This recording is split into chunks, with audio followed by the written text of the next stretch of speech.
Imagine being captured 3 times in the same war, and each time being forced to fight for the side that just captured you. This is the story of Yang Kyung-jong, a Korean man who never wanted to fight at all, but ended up wearing 3 different uniforms on 3 different fronts in the deadliest conflict in human history. Our story begins in 1938, Korea. But Korea doesn't really exist anymore, not as a free nation. Japan has occupied the peninsula since 1910, and by the late 30s, they're mobilizing every resource they have for their war in China. That includes Korean men. Yang Kyung-jong is 18 years old when Japanese officers arrive in his village. He's given no choice. He's conscripted into the Kwantung Army, Japan's massive military force in Manchuria. He doesn't speak Japanese well, he has no loyalty to the emperor, but none of that matters. He's handed a rifle and sent north to the Soviet-Manchurian border. For Yang, the war isn't about ideology, it's about survival. By 1939, tensions between Japan and the Soviet Union have reached a breaking point. The 2 powers clash at Khalkhin Gol, a brutal battle on the Mongolian steppe. It's a decisive Soviet victory. Thousands of Japanese soldiers are killed or captured. Yang is one of the captured. He's now a prisoner of the Red Army, but the Soviets have a problem. They're holding tens of thousands of prisoners, and they need manpower. So they make an offer Yang can't refuse: fight for us or rot in a camp. Yang puts on a Soviet uniform. He's sent west, far west, to the gulags and labor battalions on the Soviet frontier.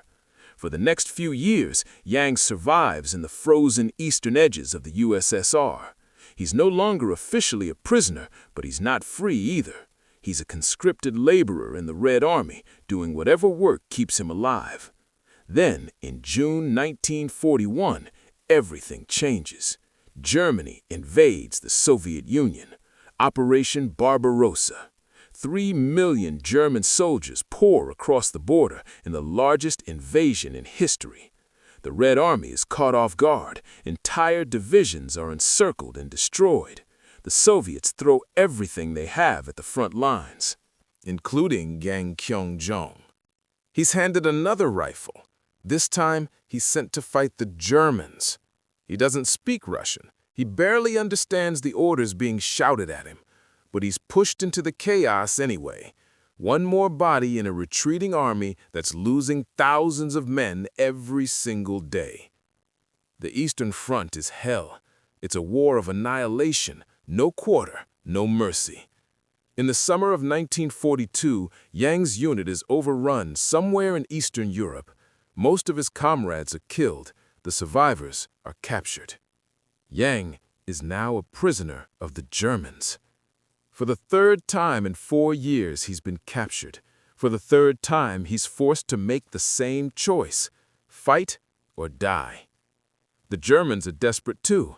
By 1942, they're bleeding manpower on every front.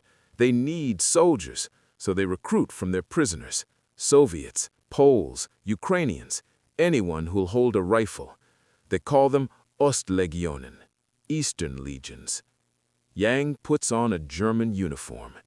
He's sent west again, this time to France, the Atlantic Wall, Hitler's massive chain of fortifications designed to stop an Allied invasion.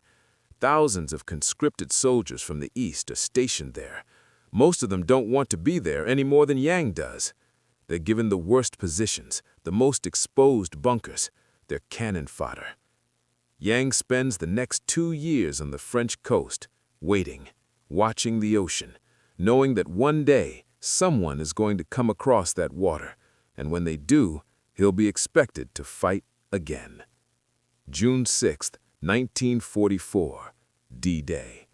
The largest amphibious invasion in history crashes onto the beaches of Normandy. American forces storm ashore at Utah Beach. The German defenses are hammered by naval bombardments and airstrikes. Bunkers are destroyed. Entire units are wiped out. Yang's position is overrun. When the American soldiers reach his bunker, they find something they don't expect: an Asian man in a German uniform. The Americans don't know what to make of him. Yang doesn't speak English. He doesn't speak German well either. He tries to explain, but it's impossible. How do you explain that you fought for 3 different armies in the same war, that you never wanted to fight for any of them? The Americans assume he's Japanese, an ally of Germany. He's taken prisoner for the 4th time. Yang is sent to a POW camp in Britain, then to the United States. He spends the rest of the war behind barbed wire in a camp somewhere in America, as far from home as it's possible to be. When the war ends in 1945, Yang is finally released. But he can't go home. Korea is divided, the North under Soviet control, the South under American occupation. There's no safe place for a man with his history. Yang stays in the United States. He settles in Illinois. He never talks much about the war. How could he? Who would believe him? For decades, his story remains unknown, just another footnote lost in the chaos of World War II.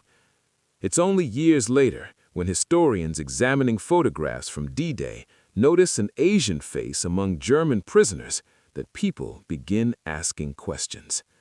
Yang Kyung-jong's story is eventually pieced together.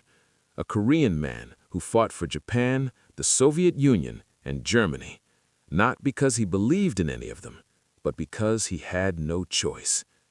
He died in 1992, a man who survived the impossible, who was swept up in the largest conflict in human history and carried from one side of the world to the other, always a prisoner, always fighting someone else's war.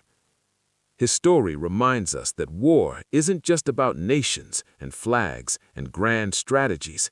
It's about individuals, people like Yang, who never wanted to fight at all, but were forced to survive in a world gone mad. 1 man, 3 armies, 1 war, and a lifetime spent trying to forget.